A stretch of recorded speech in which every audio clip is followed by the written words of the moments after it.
Шинжлэх ухаан технологийн их сургууль.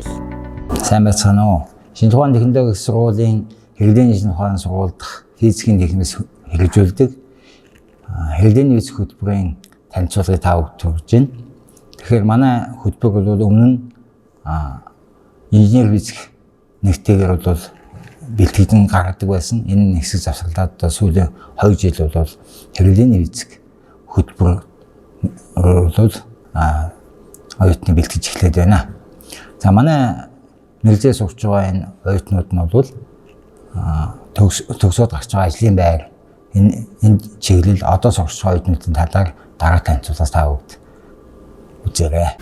Та манай хөтөлбөрөөр суралцсанаар агаарын тээвэр, уул уурхай, төмөр зам, дулааны цэглэгаан станцад үйл хэвдэх сорилын инженерээр их дээд сургууль, коллеж, ерөнхий боловсролын сургуулиудад багш мэргэжилтнээр шинжлэх ухааны хүрээлэнгүүдэд судлаачаар мөн аж үйл төрүүдэд үйлдвэрлэлийн техник технологи хөгжүүлэгч зэргээр ажиллах боломжтой. Манай хэрэглээний физик мэргэжлийн орчин үеийн техник технологи суурилсан физикч инженерийг бэлтгэх хандлагатай.